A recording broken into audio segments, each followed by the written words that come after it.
전국 대부분 지역에 강풍을 동반한 겨울호우가 내리고 있는 가운데 내일부터는 기온이 급격하게 떨어지며 한파가 찾아오겠습니다. 대설특보가 내려진 강원 산간에는 또다시 폭설이 쏟아지고 있습니다. 오늘 오전 서울 지하철 8호선 복정역에서 변전소 공사 작업 중 이산화탄소 누출 사고가 발생했습니다. 작업자 5명이 병원으로 옮겨졌고 오전 한때 9호선 열차가 복정역을 무정차 통과했습니다. 지난 7월 서울시 교육청 교권보호간담회에서 아버지가 기간제 교사 딸의 억울한 죽음을 조사해달라고 호소한 사건과 관련한 감사 결과가 나왔습니다. 숨진 기간제 교사도 학부모의 폭언과 과중한 업무에 시달렸던 것으로 확인됐습니다. 테슬라가 미국에서 자율주행 보조장치 결함으로 차량 200만 대 이상을 리콜하기로 했습니다. 한국서 판매된 테슬라 차량도 해당하는지 정부가 조사에 착수했습니다. YTN 뉴스앤 이슈 이어갑니다. 전국 대부분 지역에 강풍을 동반한 겨울호우가 내리고 있습니다. 대설특보가 내려진 강원 산간에는 폭설이 쏟아지고 있는데요. 내일부터는 기온이 급격하게 떨어져 북극 한파가 시작될 것으로 보입니다. 취재기자 연결해서 자세한 비와 눈 상황 알아보겠습니다. 김민경 기자. 네, 김민경입니다. 네, 지금 전국적으로 비나 눈이 내리고 있죠? 네, 그렇습니다. 서울을 비롯한 내륙에는 강풍을 동반한 겨울 호우가 내리고 있습니다. 반면 기온이 낮은 강원 산간에는 눈이 쏟아지고 있는데요. YTN 재난 시스템 이다스 화면 보면서 실시간 비눈 상황 알아보겠습니다. 먼저 대설 경보가 내려진 강원도 홍천, 구룡령입니다. 국도 56호선인데요. 지금은 눈이 잠시 흩날리고 있지만 많은 눈이 내린 것을 보여주는 듯 갓길뿐 아니라 도로에도 하얀 눈이 쌓여 있습니다. 기온이 낮아 쌓인 눈이 얼어 도로가 미끄러울 가능성이 커 이 지역을 지나실 때는 교통안전에 각별히 주의하시기 바랍니다. 다음은 시간당 5에서 10mm의 비가 내리고 있는 순천 완주선 구례 2터널 부근입니다. 도로가 젖어 있는 데다 안개까지 껴 시야 확보가 어려운 상황입니다. 이곳을 지나는 차량은 반드시 전조등을 켜고 속도를 줄여 안전운전하셔야겠습니다. 오늘까지 강원 영동과 충청 이남에는 최고 60mm, 그 밖에 전국 대부분 지역에도 5에서 40mm의 비가 내리겠습니다.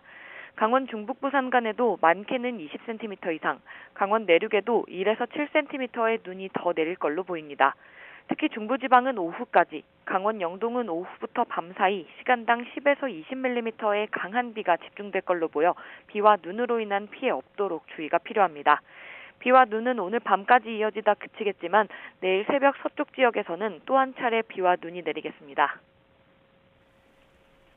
네, 그리고 주말인 내일은 기온이 뚝 떨어진다고요?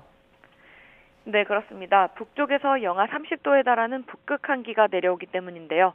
오늘 서울의 아침 기온이 5도였는데 내일은 영하 3도, 일요일인 모레는 올겨울 들어 가장 낮은 영하 11도까지 뚝 떨어지겠습니다. 특히 찬바람의 체감온도는 영하 10도 이하로 내려갈 전망입니다. 북극 한파가 남하하면서 내일은 전국적으로 한파특보가 내려지겠습니다.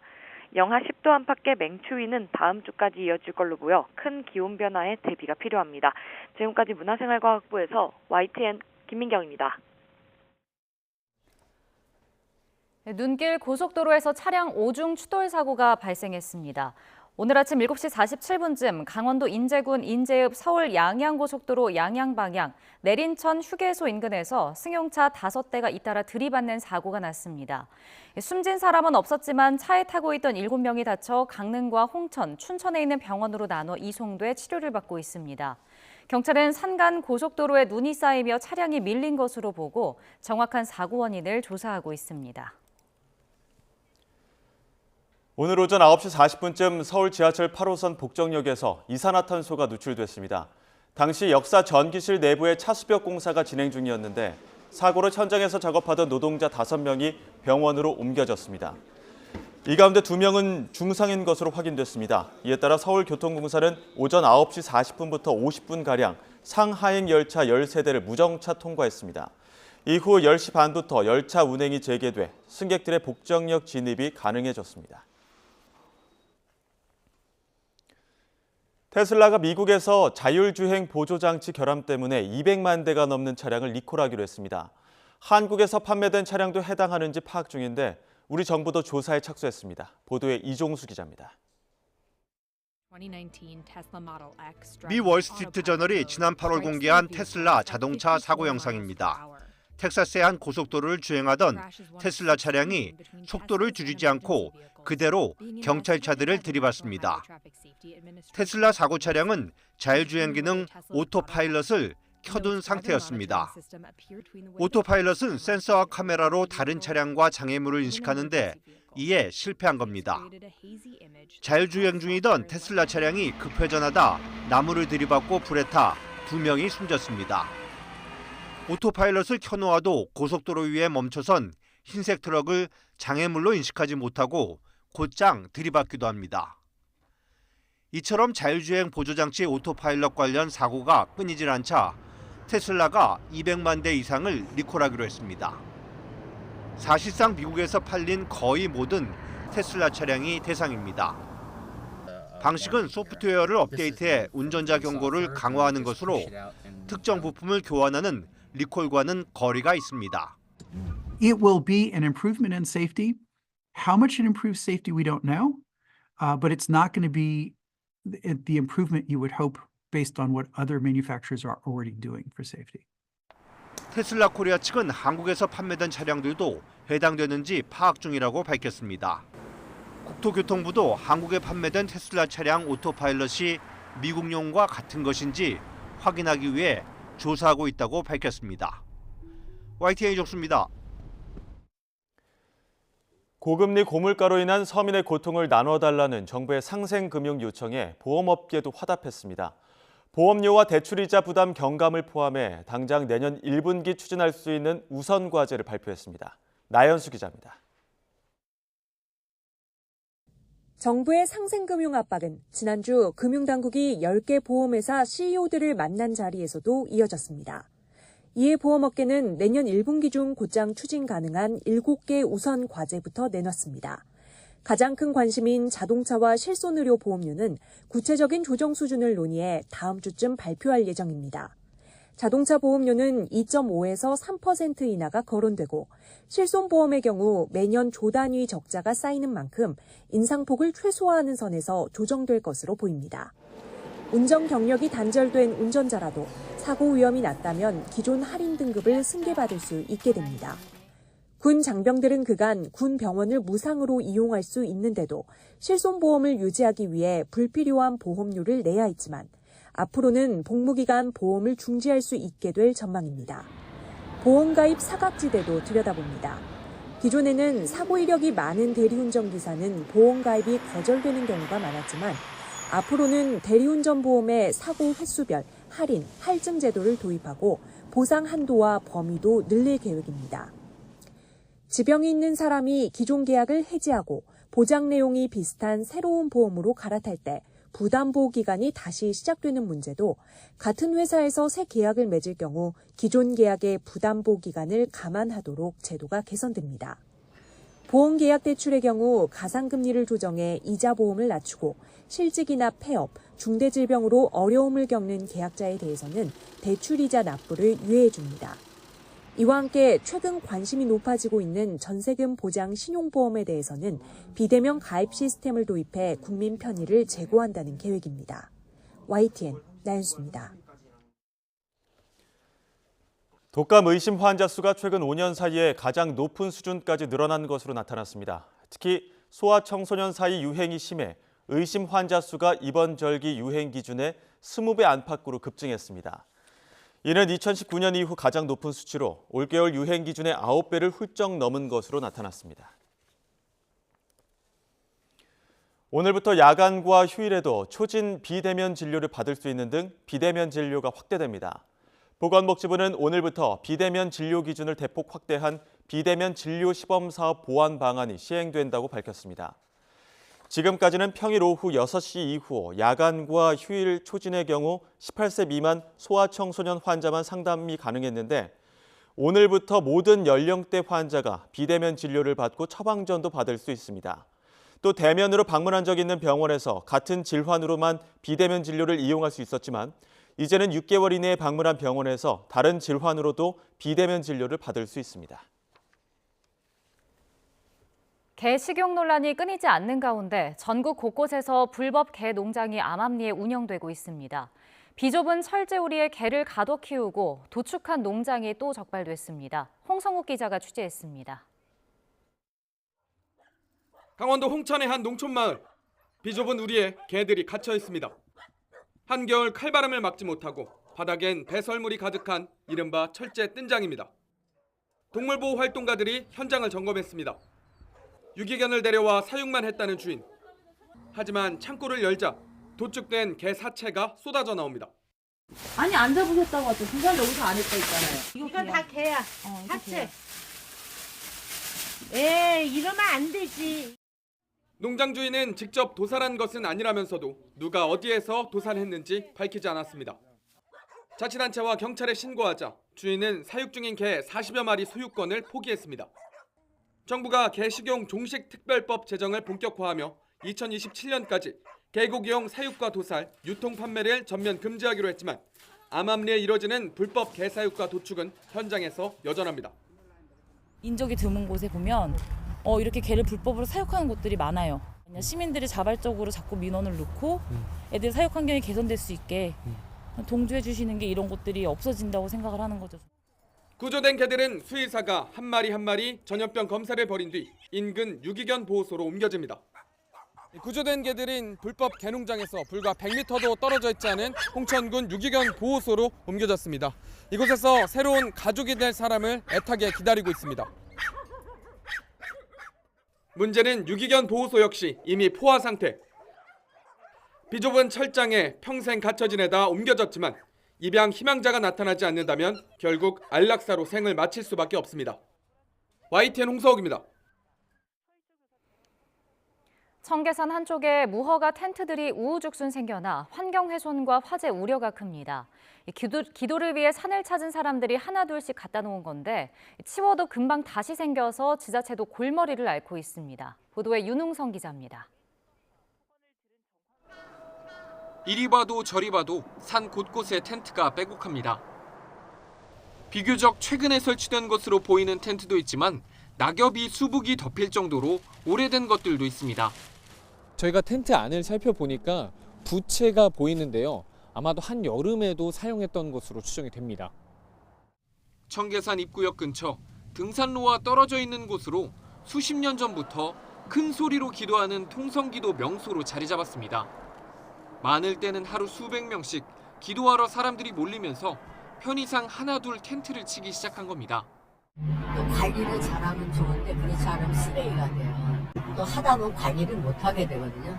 보기 좋지 않고 아주 좋지 않습니다. 문제는 해당 장소가 도시자연공원구역으로 지정돼 있어서 텐트나 천막 설치가 모두 불법입니다. 텐트를 설치한 교인들은 추위를 피하려면 불가피하다고 주장합니다. 가을에 춥고 바람 불어서 춥다니까. 화재 위험도 도사리고 있습니다. 음식을 조리하거나 몸을 녹이려고 불을 사용했다가 자칫 대형 화재로 이어질 수 있다는 우려가 나옵니다. 400~500명 많을 때 이렇게 많이 오는데 그 사람들이 앉아서 기도할 데가 없어서 텐트를 쳐놓으면 의사 활동하면 만약에 불이 나면 이거 끌 수가 없어요. 관할구청이 단속에 나서도 그때뿐입니다. 지난 5월에도 불법으로 설치된 텐트 5톤 분량을 철거했지만 소유주가 불분명하다 보니 과태료 부과가 현실적으로 어려워 텐트를 치우고 나면 슬그머니 다시 생기는 일이 반복되고 있습니다. 결국 뾰족한 대책 없이 방치된 텐트가 늘어나면서 자연훼손과 화재 발생 염려도 덩달아 커지고 있습니다. YTN 윤웅성입니다. 미국 수학능력 적성검사 SAT 시험지를 유출해 학생들에게 판매하는 데 공모한 학원 강사가 대법원에서 징역 3년을 선고받았습니다. 학원 강사 송 씨는 외국어고 계약직 교사, 브로커 등과 함께 빼돌린 SAT 시험지를 학생과 학부모에게 판매한 혐의로 기소됐습니다. 이들은 시차 탓에 한국보다 해외 일부 지역에서 SAT 시험이 늦게 치러진다는 점을 노려 교직원이 국내 시험장에서 배부하고 남은 시험지를 촬영해 브로커에게 넘기고 미리 섭외한 강사들에게 문제를 풀도록 했습니다. 이후 문제지와 답안을 유럽 등에서 SAT를 응시하는 학생들에게 전달했는데 이런 수법으로 11억여 원을 챙긴 것으로 드러났습니다. 초등학교 기간제 교사가 학부모의 폭언과 항의성 민원에 시달리다가 숨졌다는 의혹이 사실로 드러났습니다. 퇴근 뒤에도 민원 전화에 시달리고 학교 폭력을 둘러싸고 협박 전화까지 받았다고 합니다. 취재기자 연결해서 알아보겠습니다. 김연아 기자. 네, 사회정책부입니다. 네, 이 사건이 지난 7월에 문제 제기가 됐었는데 감사 결과 학부모의 폭언이 확인됐다고요? 네, 그렇습니다. 서울의 한 사립초등학교에서 근무하던 오모 교사가 올해 1월 스스로 목숨을 끊었는데요. 고인의 아버지가 지난 7월 서울시 교육청을 찾아 딸의 억울한 죽음을 조사해달라고 호소했었습니다. 서희초 교사처럼 학부모 폭언과 과중한 업무에 시달렸다며 진상을 밝혀달란 요청이었습니다. 네, 우리 딸은 버스통이 전화만 받고 죽었습니다. 우리 딸 좀. 그 가해 학생의 한 부모가 지속적으로 이렇게 옷을 벗기겠다, 다시는 교단에 못 세우겠다, 콩밥을 먹이겠다, 뭐 이런 식으로 해갖고 한 달 동안 그런 걸 겪고 또. 시교육청이 이후 감사한 결과 고인이 지난해 처음 부임해서 초등학교 2학년 학급을 맡았는데 평소 많은 민원에 시달렸고 특히 지난해 6월 학교폭력 사건을 중지하던 중 학부모에게서 경찰 신고 등의 협박과 폭언을 들은 정황을 확인했다고 밝혔습니다. 이 직후 고인이 정신과를 찾아 우울증 진단과 치료를 받은 사실도 확인했습니다. 특히 문제가 된 건 이 6월 사건인데 학급에서 벌어진 다툼을 중지하는 과정에서 양측 모두의 민원을 받았고 그중 한 학부모가 교사를 그만두게 하겠다, 경찰에 신고하겠다는 등 폭언과 협박을 계속하면서 정신과를 찾고 우울증 치료를 받기 시작했습니다. 시교육청은 고인을 치료한 병원 상담 기록에 당시 폭언의 내용과 충격의 정도가 고스란히 남아있다고 전했습니다. 네, 과중한 업무도 문제였던 것 같은데요. 그런데 근무 시간에 대해서만 시정명령이 내려졌다고요? 네, 시교육청은 오 씨가 학교 방침에 따라서 개인 전화번호를 학부모들에게 공개하면서 주말과 퇴근 후에도 학부모 민원에 응대해야 했던 점을 확인했습니다. 근무 시간이 아닌데 민원 응대로 주고받은 문자와 전화가 석 달 동안 무려 1,500여 건에 달한다고 합니다. 시교육청은 교사 개인 번호 비공개 원칙으로 바꾸고 담임을 맡은 교사들이 1시간 빨리 출근하는 관행을 시정 요구했다고 밝혔습니다. 시교육청은 하지만 폭언을 한 것으로 지목된 학부모가 교육청 조사를 거부하고 의혹 역시 부인해 정확한 피해 사실을 특정하지는 못했고 우울증 발병 요인과 관련해 해당 학교와 관리자들의 법령 위반 사실도 확인하지 못했습니다. 유가족들은 일단 이번 조사를 토대로 업무상 재해 신청을 진행하고 폭언한 학부모에 대해서는 형사고발을 검토하기로 했습니다. 지금까지 사회정책부에서 YTN 김현아입니다.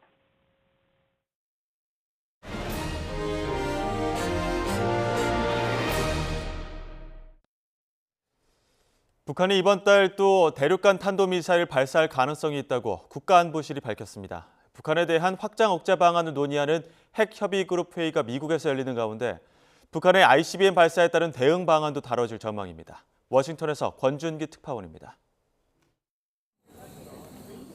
미국 백악관과 대북 확장 억제 방안을 논의하기 위해 워싱턴 공항으로 들어온 김태효 국가안보실 1차장은 조만간 북한이 또 미사일 도발에 나설 것으로 보인다고 말했습니다.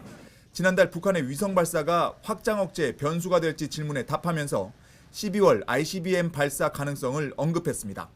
즉시 어떻게 초기에 확고하게 제압하느냐를 모색하는 것이 확장 억제이고 지금 12월에도 북한의 ICBM 발사 가능성이 있다고 생각합니다.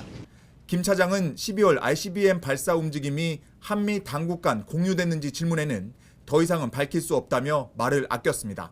다만 대륙간 탄도미사일 기술을 사용한 모든 발사는 한미 두 나라의 확장 억제 대상이라는 점을 분명히 했습니다. 사정거리와 위성 탑재 여부 등과 상관없이 우리에 대한 핵 위협이 될 수 있다는 겁니다. 따라서 한미 정상이 채택한 워싱턴 선언에 따라 출범한 한미 핵협의그룹 두 번째 회의에서 북한의 ICBM 발사 움직임도 다뤄질 것으로 보입니다. 또 그 탄도미사일의 길이가 짧건 길건 어쨌든 거기에다가 핵을 실으면 그것이 우리에 대한 핵 위협과 핵 공격이 되는 것이기 때문에 북한의 핵 공격을 미리 막고 미국 국방부는 한미일 3국의 북한 미사일 정보 공유 시스템이 연내에 구축될 수 있도록 노력하고 있다고 밝혔습니다. 이에 따라 북한이 이달 안에 ICBM 발사를 강행할 경우 한미일 정보 공유 체제가 처음으로 가동될 가능성도 있어 보입니다. 워싱턴에서 YTN 권준기입니다. 통일부가 제1본 조선인 총연합회, 조총련과 접촉한 예술인 등을 대상으로 경위 조사에 나선 데 대해 북한 매체가 파쇼적 망동이라고 비난했습니다. 노동당 기관지 노동신문은 우리 정부가 당치 않은 구실을 내세우며 탄압하고 있다면서 예술인들은 물론 조선학교를 지원한 시민단체, 일본군 성노예 범죄에 대한 피해자 할머니의 증언을 기초로 해 학문 연구를 한 사람들의 이력까지 파헤치며 닥치는 대로 탄압하고 있다고 주장했습니다. 앞서 통일부는 다큐멘터리 영화 차별의 김지훈 감독과 나는 조선 사람입니다의 조은성 프로듀서 등에게 조총련 관계자와 접촉하고도 신고서를 제출하지 않은 경위 설명을 요구하는 공문을 보냈습니다. 국제사회의 휴전 요구가 거센 가운데 미국의 외교안보수장이 이스라엘을 찾아 저강도 공세로 전환할 것을 요구했습니다. 하지만 이스라엘은 하마스를 제거할 때까지 전쟁을 계속하겠다고 밝혀 또 한 번 엇박자를 냈는데요. 이런 가운데 이스라엘군은 하마스가 투항하는 영상을 처음 공개했습니다. 최영주 기자입니다. 전황을 논의하기 위해 이스라엘을 방문한 제이크 설리번 미국 국가안보 보좌관이 갈란트 국방장관과 네타냐후 총리를 차례로 만났습니다. 이 자리에서 민간인 피해를 줄이기 위해 저강도 공세로 전환할 것을 주문했다고 미 백악관이 밝혔습니다. He did talk about possible transitioning from what we would call high intensity operations, which is what we're seeing them do now, to lower intensity operations sometime, in the near future. 그러나 네타냐후 총리는 하마스 제거라는 목표를 달성할 때까지 전쟁을 계속하겠다며 입장을 굽히지 않았습니다. אנחנו נחושים יותר מתמיד להמשיך להילחם עד לחיסול החמאס, עד לניצחון המוחלט.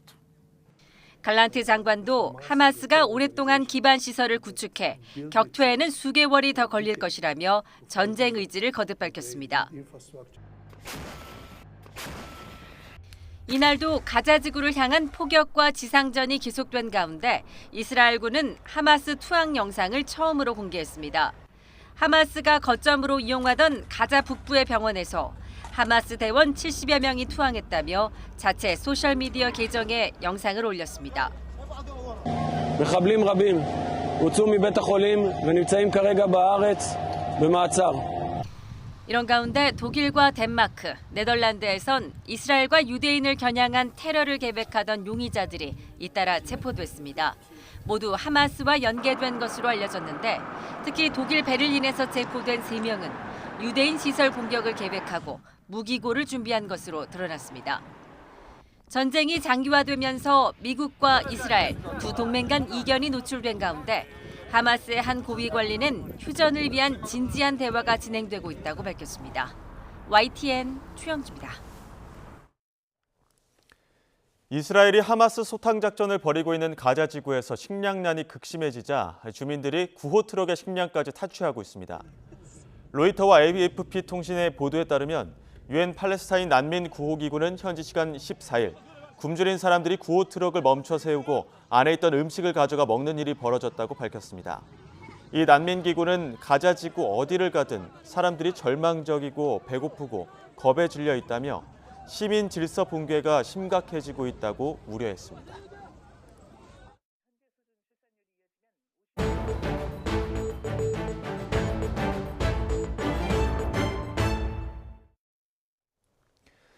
우리나라 인구 감소가 심각해지고 있습니다. 지금도 합계 출산율이 전 세계에서 가장 낮은데 내년부터는 0.6명대로 더 떨어질 거라는 전망이 나왔습니다. 합계 출산율이 소폭 반등해도 50년 뒤 우리나라 총 인구는 30% 줄어 3,600만 명에 불과할 전망입니다. 통계청 장래 인구 추계 이승은 기자와 좀 더 자세히 알아보겠습니다. 이승은 기자. 네, 경제부입니다. 네, 일단 출산율 예측치부터 보겠습니다. 코로나 사태가 끝나고 좀 결혼하는 사람들도 많아지다 보니까 출산율도 덩달아 올라갈 것이라는 어떤 예측치도 나왔었는데 통계청 추계치는 그렇지 않은 것 같습니다. 그렇습니다. 홍석철 저출산 고령사회위원회 상임위원은 최근 올해 0.72명으로 예측되는 합계 출산율이 내년에는 0.79로 소폭 반등할 것으로 전망했습니다. 올해 혼인 건수가 지난해보다 2.9% 늘어난 19만 7천 건으로 예상되기 때문입니다. 하지만 통계청 추계는 비관적입니다. 여성 한 명이 평생 낳을 것으로 기대되는 자녀 수인 합계 출산율이 내년에 0.68명으로 더 떨어지고 2년 뒤 0.65명까지 떨어질 것으로 전망됐습니다. 최근에 혼인이 늘고 있지만은 결혼 뒤 첫 아이를 낳기까지 2.5년이 걸리는 점이 반영됐습니다. 통계청은 2년 전에는 합계 출산율 최저 시점을 2024년 0.7명으로 봤습니다. 이번 추계에서는 2025년 0.65명으로 1년 늦추고 예측치를 더 낮췄습니다. 그 이유를 들어보시겠습니다. 이는 코로나 이후 혼인율 회복을 2022년으로 가정하였으나 실제는 감소폭이 둔화되었지만 2022년까지 혼인율이 하락하고 2023년 일부 회복 중에 있습니다. 이로 인해 1년 더 늦어진 것으로 볼 수 있습니다. 네, 통계청은 2026년부터는 합계 출산율이 다소 올라가서 2050년부터 2072년까지는 1.08명을 유지할 것으로 보고 있습니다. 인구가 유지되려면 합계 출산율이 2.1명 이상이 돼야 하는데요. 합계 출산율이 그 한참 밑을 맴돌면서 지난해 25만 명인 출생아 수는 50년 뒤에는 16만 명에 불과할 것으로 예측됐습니다. 네, 그리고 총 인구 개념에는 우리나라에 석 달 이상 체류하는 외국인도 포함되는데 이 총 인구는 얼마나 줄어들 것으로 전망되죠? 네, 우리나라 총 인구는 2020년 5,184만 명으로 이미 정점을 찍고 내려오고 있습니다. 다만 올해와 내년 외국인 유입으로 소폭 올라가다가 2025년부터 다시 감소할 것으로 전망됐습니다.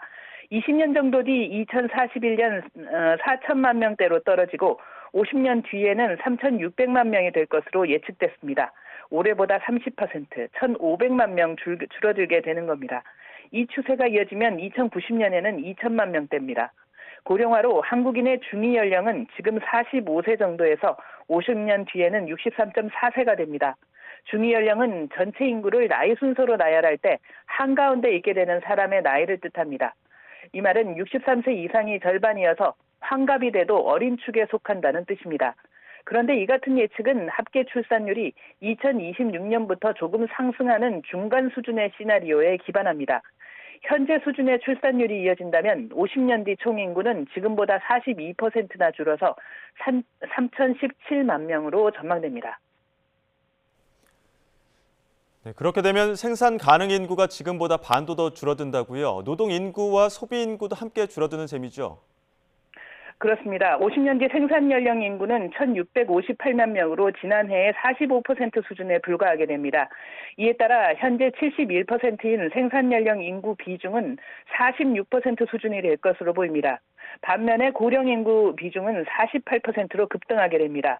50년 뒤 청년 인구가 450만 명으로 지금의 43% 수준으로 떨어지는데요.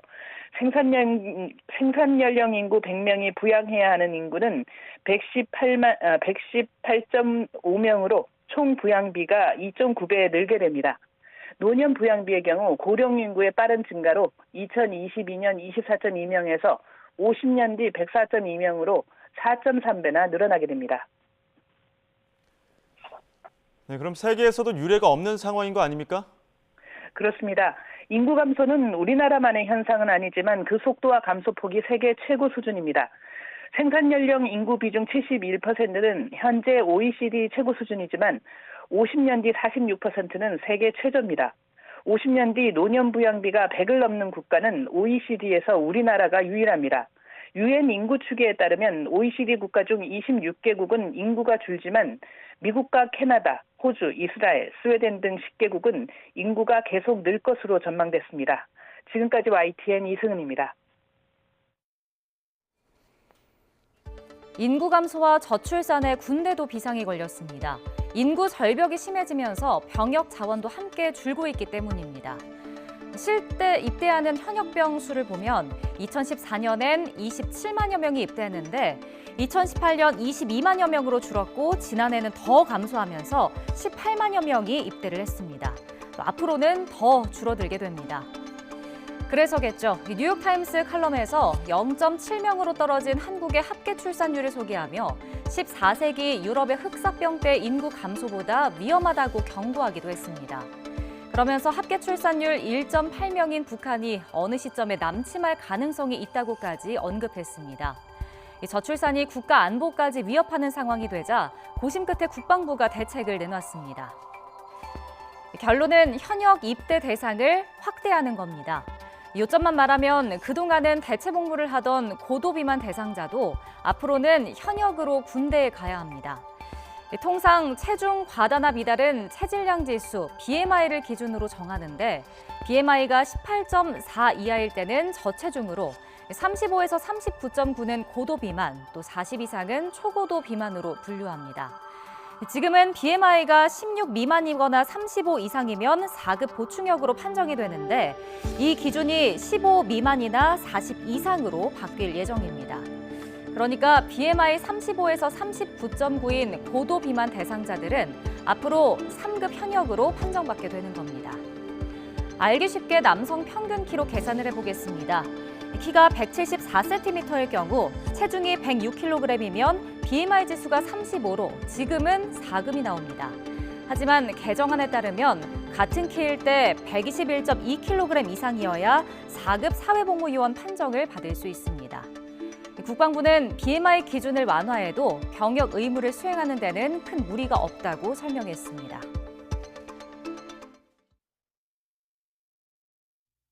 김기현 전 대표 사퇴 이튿날 윤재옥 대표 권한대행 등 남은 지도부는 잇따라 회의를 열고 수습책 마련에 주력했습니다. 전당대회를 열어 새 대표를 뽑을 수도 있지만 결론은 비상대책위였습니다. 국민 눈높이에 맞고 국민의 공감을 얻을 수 있는 분, 선거를 앞두고 총선 승리라는 지상과제를 우리가 달성하는데 능력과 또 실력을 갖춘 분, 그런 기준으로 물색을 해보겠습니다. 그리고 가급적 빠른 시간 안에 비대위원장님을 선임할 수 있도록 최선의 노력을 다하겠습니다.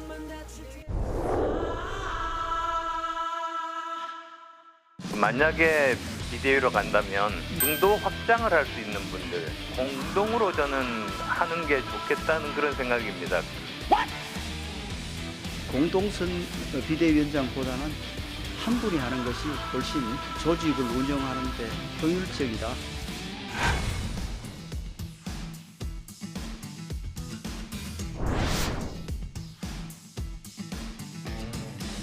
저는 함장관은 아니라고 생각합니다.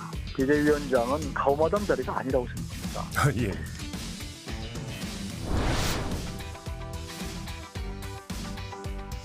인현 혁신위가 인현 비대위로 이렇게 넘어가는 것이 어떻게 보면 가장 강력한 메시지를 국민들한테 주지 않을까, 혁신의 메시지를.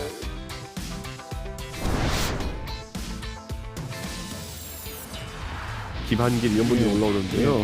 저는 그냥 헛웃음이 나오는 게 민주당 대표를 지내시고 이 사태에 있어가지고 김한길 대표의 영향이 있었냐를 놓고 갑론을박 중인데.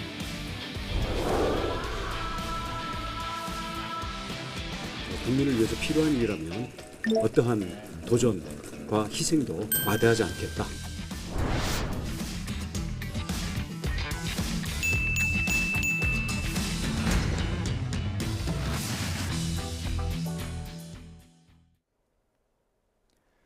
비대위 전환으로 방향을 잡은 국민의힘. 이제 관심은 누가 비상대책위원장을 맡을 것인가입니다. 한동훈, 원희룡 장관부터 인요환, 김한길 위원장까지 여러 인물들이 거론되고 있는데요. 국민의힘 하태경 의원은 인요환의 매직이 통했다며 인요환 전 위원장을 가장 먼저 꼽았습니다. 저는 인요환 많이 좀 밀었는데 왜냐면 혁신 이미지가 제일 강하기 때문에. 인요환 비대위원장을 추천하세요? 1순위로? 아니 뭐 지금 꼭 그러니까 이제 제가 개인적으로 좋아해요. 좋아요. 개인적으로 좋아하는데 근데 국민들도 아마 인요환 비대위원장이 되면 저 당은 확실히 바뀌는구나. 사실 지금 보면 인요환의 매직이 다 통한 거잖아요. 제가 이번에 보면서 인요환은 조용히 있으니까 더 무섭네. 다 이루어지네 이런 생각이 들었는데, 근데 이제 인연뿐만 아니라 지금 거론되고 있는 뭐 김한길, 원희룡, 한동훈 다 혁신 이미지가 있고, 또 김한길 대표도 이제 민주당에서 왔잖아요. 그러니까 우리 당을 많이 바꿀 것이다. 뭐 이런 기대가 없을 수 없잖아요. 또 이제 대통령하고도 편하게 쓸소리도 할 수 있고, 그래서 뭐 저는 그 한 4분 정도는 다 괜찮다고 봅니다. 네, 거론되는 4명 모두 다 괜찮다면서도 인유한 전 위원장을 첫 번째로 꼽은 하태경 의원. 그런데 다른 이유로 인유한 전 위원장을 제일 먼저 추천한 사람이 있습니다. 바로 이준석 전 대표. 예능 캐릭터로 재미있는 일이 있을 거라고 말했는데요. 하의원과 반대로 거론되는 4명 모두 어려울 거라는 어두운 전망도 내놨습니다. 이준석 전 대표가 봤을 때는 누가 될 것 같습니까? 화끈하게 인유한 거죠. 왜요? 예? 왜요? 우선 재미는 있을 것 같아요. 예능 캐릭터로는 인유한 위원장이 최고죠. 그러니까 예능 캐릭터로 좋다는 거는 그 관심을 끌 겁니다. 국민들의? 예, 인유한 위원장이 뭐 회의 주도하고 이렇게 하면은 신선하고 또 재미는 있을 겁니다. 또 가가지고 이제 비대위원장 받을 질문 뻔하거든요. 윤석열 통이 바뀌어야 되는데 어떻게 생각하십니까? 그랬는데 또 거기다 대놓고 나는 아랫목에 도덕을 배웠기 때문에 나라님한테 뭘 할 수 없다 이래버리면 끝나는 겁니다. 재미는 있죠 그 얘기가. 근데 뭐 어쩌라는 겁니까? 그럼? 야당은 비명계 원칙과 상식에서 이재명 대표의 퇴진과 통합 비대위 전환을 촉구하면서 갈등이 고조되고 있습니다. 당대표가 선당후사의 결단을 하면 원칙과 상식 4사람도 험지 출마든 백의종군이든 앞장서겠다며 12월까지 응답해달라고 밝혔는데요. 이미 진작에 험지 출마를 선언했던 민주당 홍익표 원내대표는 누가 먼저 하면 나도 헌신하겠다 이런 강요는 헌신도 혁신도 아니라며 꼬집었습니다. 그런 조건부는 아니라고 저는 생각을 해요. 혁신은 자기로부터 혁신이지 남에게 혁신을 강요하는 게 혁신은 아닙니다. 그리고 어떤 헌신도 마찬가지입니다. 누가 헌신하면 내가 헌신하겠다. 이거는 저는 그렇게 정치해 본 적은 없습니다. 장제원 의원의 불출마가 혁신일까요? 저는 그렇게 생각하지 않습니다. 이것은 정당 민주주의의 후퇴고 반개혁입니다. 유력 중진 인사들이 이렇게 한꺼번에 불출마 선언하고 이선 후퇴하는 것은 과거 박정희 전두환 정권 시절에 흔히 볼 수 있는 모습입니다. 민주당은 여전히 선거제 논의로도 뜨겁습니다. 하지만 계속 결론을 내리지 못했는데요. 특히 병립형 회기에 반대하며 총선 불출마까지 선언한 이탄희 의원. 의총장에서 눈물로 호소하며 선거제 회기를 반대한 것으로 알려졌는데요. 오늘 아침 인터뷰에서는 이러다 멋없게 지는 최악의 상황을 맞이할 수도 있다며 다시 한번 연동형 비례대표제를 강하게 주장했습니다. 멋없게 지면 최악인 거죠. 잘못하면 그럴 수 있다는 거죠. 그리고 오히려 대국민 정치개혁 약속을 지키고 희망을 줌으로써 지역구라고 하는 본판에서 선거를 이기는 것이 우리가 그토록 염원하는 일당이 되는 길이다. 그걸 다 알고 있다는 이야기입니다.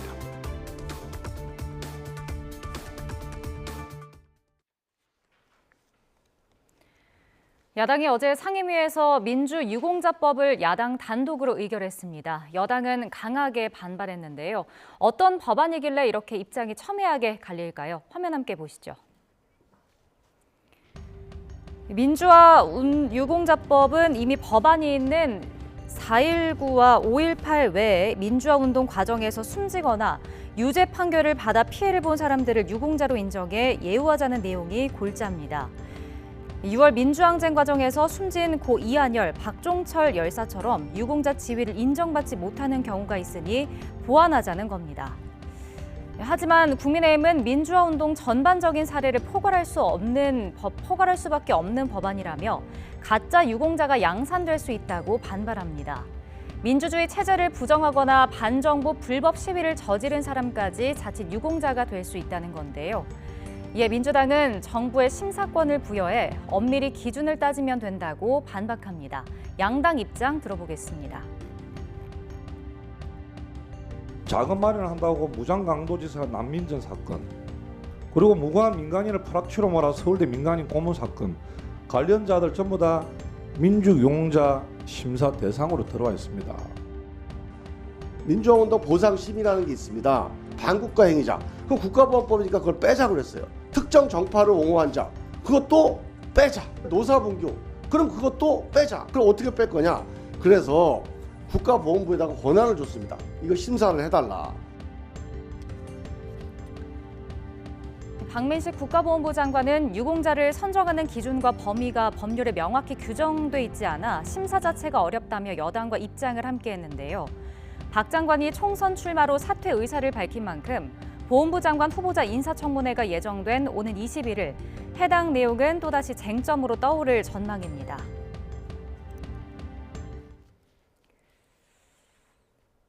미국 프로야구 샌프란시스코가 한국인 역대 포스팅 최고의 기록을 작성하며 빅리그에 입성한 이정우와의 계약을 공식 발표했습니다. 알려진 대로 계약 조건은 4년 뒤 옵트아웃 조항이 포함된 6년간 1억 1,300만 달러, 약 1,462억 원이며 입단 첫 해인 내년에는 연봉 700만 달러를 받게 됩니다. 이정우는 이로써 류현진의 6년간 3,600만 달러, 김하성의 4년 2,800만 달러 포스팅 계약 금액을 훌쩍 넘어섰고 자유계약 선수를 포함해도 한국 선수로는 추신수의 7년 1억 3천만 달러 계약에 이어 역대 2위 기록을 세웠습니다. 겨울비가 흠뻑 내리고 있습니다. 오늘은 중부를 중심으로 시간당 20mm 안팎의 강한 비가 집중되겠고요. 여기에 전국적으로 초속 15m 안팎의 강한 바람도 불겠습니다.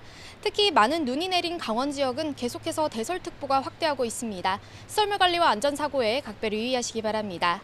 현재 레이더 화면부터 살펴보도록 하겠습니다. 전국이 비구름의 영향을 받고 있습니다. 특히 경북에는 시간당 10mm 안팎의 강한 비가 집중되고 있고요. 기온이 낮은 강원 산간에는 많은 눈이 내리며 대설 경보가 발령 중입니다. 오늘 하루 동안 영동과 영남에 최고 60mm, 그 밖의 지역에도 5에서 40mm의 비가 더 내리겠고요. 이미 90cm에 육박하는 많은 눈이 쌓인 강원 산간에는 최고 20cm의 폭설이 더 쏟아지겠습니다. 차량 고립이나 미끄럼 사고 등 조심하시기 바랍니다. 오늘은 비와 눈이 내리는 가운데 찬 공기까지 유입되면서 날씨가 추워지겠습니다. 서울 한낮 기온 6도로 어제보다 조금 낮겠습니다. 주말인 내일은 북극 한파가 찾아오며 전국에 한파특보가 내려지겠습니다. 영하권 추위 속 서울 등 전국 곳곳에 비가 눈으로 바뀌어 내리겠고 서해안과 제주도에는 폭설이 쏟아지겠습니다. 휴일인 모레는 서울 아침 기온이 영하 11도 안팎까지 곤두박질하며 맹추위가 기승을 부릴 전망입니다. 비와 눈이 내리는 가운데 기온까지 낮아지면서 도로 살얼음이 발생하는 곳이 많겠습니다. 보행자 안전과 교통안전에 각별히 유의하시기 바랍니다. 지금까지 YTN 원희다입니다. 이상으로 뉴스앤 이슈 마치겠습니다. 잠시 후 더 뉴스가 방송됩니다. 시청해주신 여러분 고맙습니다.